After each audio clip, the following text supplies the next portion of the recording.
हमारे चैनल में आपका स्वागत है। मैं अपने बूढ़े पिता के साथ घर में अकेली रहती थी। एक रात जब मैंने सोने के लिए कमरे का दरवाजा बंद करने गई तो देखा कि दरवाजे के पीछे एक लड़का बैठा सो रहा है। मैंने उससे पूछा कि क्यों रो रहा है, तो उसने हाथ जोड़कर कहा कि मेरी जान बचा लो, पुलिस मेरे पीछे पड़ी है, मुझ पर रहम करो, अगर आपको दया आ रही है तो मुझे अंदर ले लो।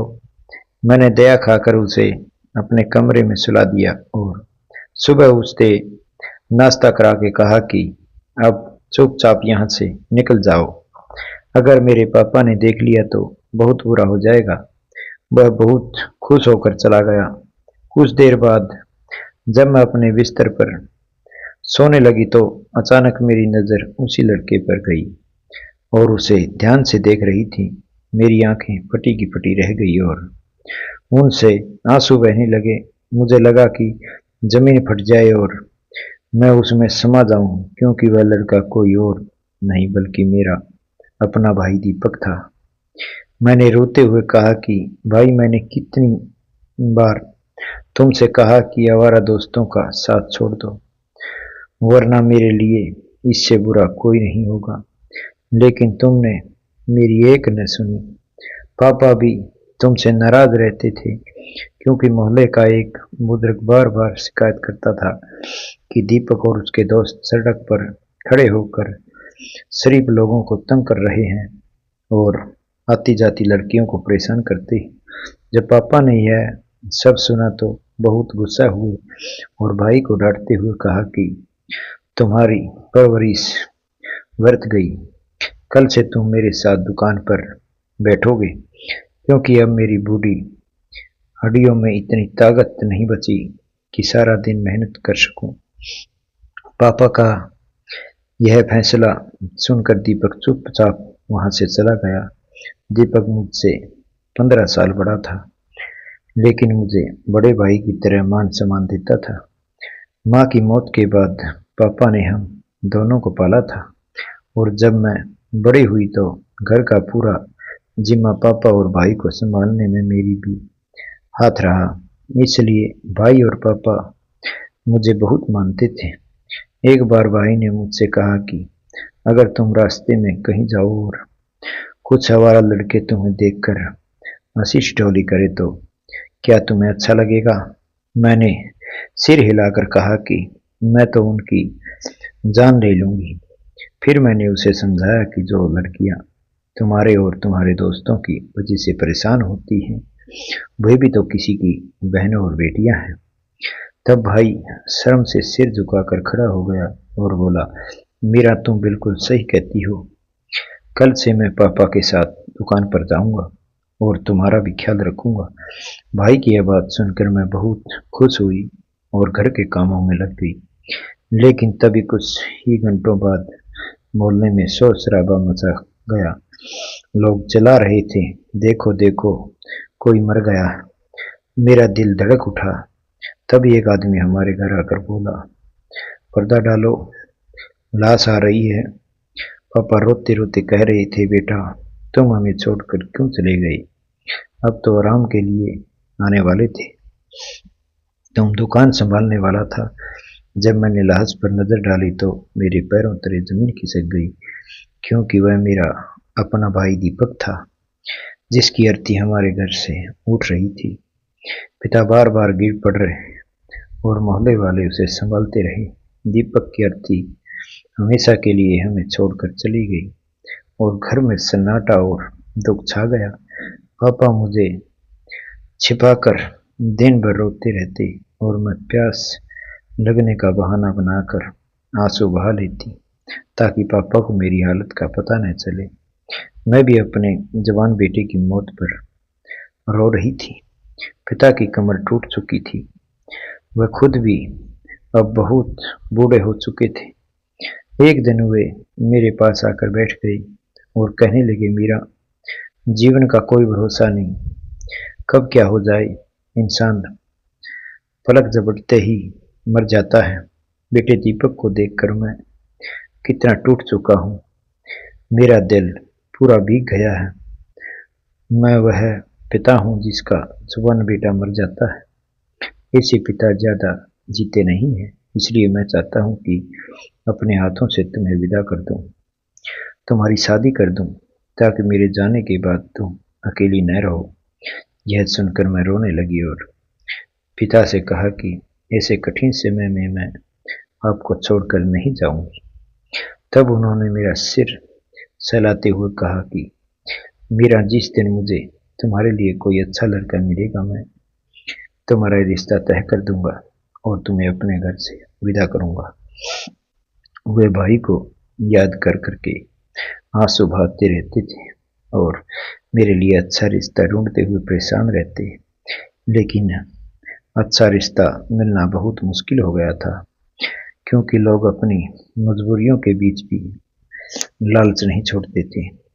पहले तो रिश्ते पूछते हुए सवाल कर देते कि लड़की का जवान भाई मर चुका है और पिता बूढ़े हैं, ये लोग दहेज में क्या देंगे। ऐसी बातें सुन सुनकर मैं रात रात भर खून के आंसू रोती। एक रात पूजा आंगन में बैठी थी और पिता अब हमेशा बीमार रहने लगे थे। दवा लेने के बाद गहरी नींद में सो जाते, लेकिन मेरी आंखें नींद कोसने के लिए मैं दुखी बैठी रहती थी। कुछ देर बाद अपने कमरे में आकर लेट गई, मगर नींद नहीं आई। आधी रात बीत गई तो अचानक याद आया कि आज घर का मुख्य दरवाजा बंद करना भूल गई हूँ। मैं उठी और दरवाजा बंद करने गई। जैसे ही दरवाजा बंद करने लगी तो देखा कि दरवाजे के पीछे एक लड़का बैठा रो रहा है। उसे देखकर मैं बहुत डर गई।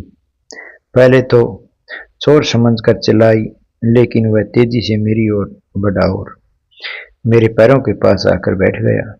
हाथ जोड़कर कहने लगा कि मेरी जान बचा लो, पुलिस मेरे पीछे पड़ी है।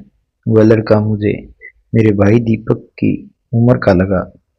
जैसे दीपक कह रहा हो, मेरा मुझसे गलती हो गई, मेरे पिता को बचा लो। मेरा दिल पिघल गया और मैंने उससे कहा कि पीछे आओ। उसे अपने कमरे में ले गई और बोली, तुम इस कमरे में आराम से रह लो।